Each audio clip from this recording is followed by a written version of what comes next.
Boys, good morning. So, maaga tayo ngayon. Nandito tayo sa ating yard, pasyal tayo.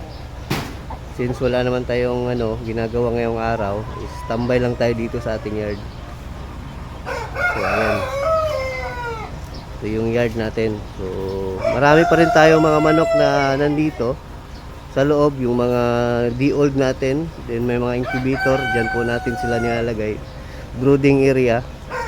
Sa labas naman yung mga range natin. Mga koy, so natapos na yung extension natin. Ayan. Yan yung extension natin na ating bagong pinagawa para sa kulungan natin. So ang mangyari nito, yung sa loob na kulungan nila, nag-extend tayo ng parang range.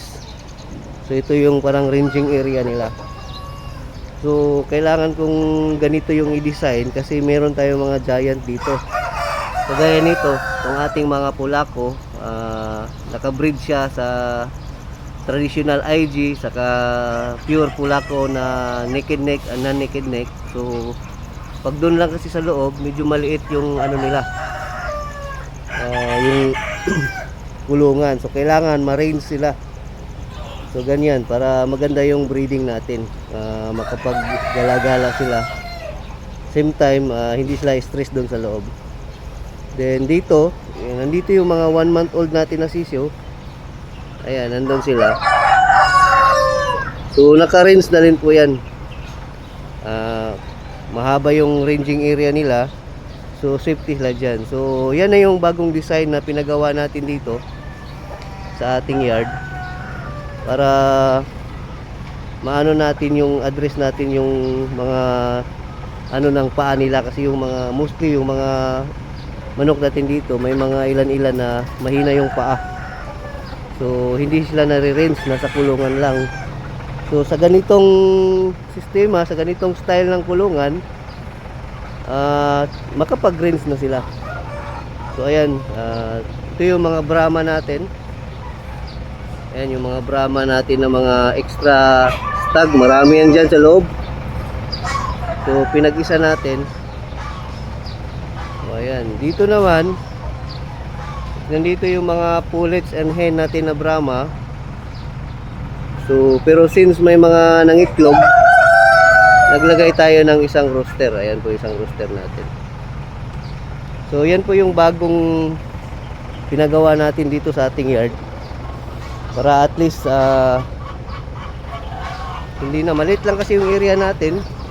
Kung makikita nyo, maliit. May mga sasakyan pa tayo dyan na nakapark. So maliit lang, nasa mga 400 square meter lang tong yard natin. Kaya kailangan kong ganyan yung gawin ko. So ayan, so dito nandito yung mga giant turkey natin. Ayan, so yung mga traditional IG natin, ayan, naka-range lang sila dito sa labas. Dito sa labas hindi sila na Then dito naman na side, ito yung mga show type natin. Ayan yung ating exhibition type na Buff Orpington. Ayan, quality, ang lulusog, bilog na bilog mga koy. So dito naman is yung Red Queen. Ayan yung Red Queen natin na Rhode Island. Then ito yung Black Astrolorp natin. Ayan, MP Black Emeralds. Kung may mga Brahma tayo dyan. Dito may nakabreed tayo dito na mga Dragon Skill Chicken. So yan po yung natin dito sa ating yard. Maliit lang yung yard natin, hindi ganun kalaki, pero kailangan nating i-maximize mga guys. So ayan lang po.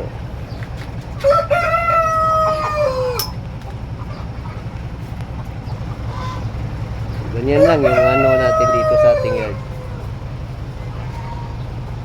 Yan yung bagong gawa natin na ranging area extension. Ayan mga koys. Ayan. So dito na side mga koys, ito kita ko sa inyo, dito yung mga giant turkey natin. Ayan yung mga giant turkey. Ayun, dito sila nilalagay natin.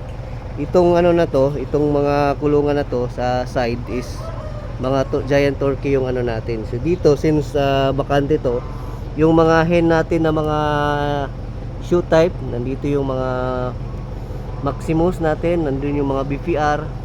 So dito muna natin sila nilagay kasi pinahinga natin sila sa breeding. Then ito yung mga nakasalang natin ngayon na mga giant turkey. Ayan. So yung iba kasi nag-stop na ng mag-egg, kaya nilagay natin doon sa kabilang kulungan. Dito naman, ito pa yung mga nagtuloy-tuloy pa na nag-egg. Actually mga kuys, merong egg dito.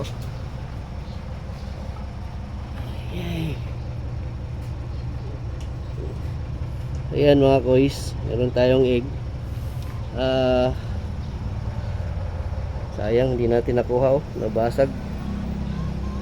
Hindi natin nakuha agad. So, yung mga nag-iitlog pa rin dito, yung mga Davao Turkey natin na mga hen, female, ayan, Davao Turkey. Yung tatlong nakuha natin is tuloy-tuloy pa rin. Saka itong isa, yung isang existing natin na hen is nangingitlog pa rin to. So, ayan po yung mga nakasalang natin ng mga pabo mga guys.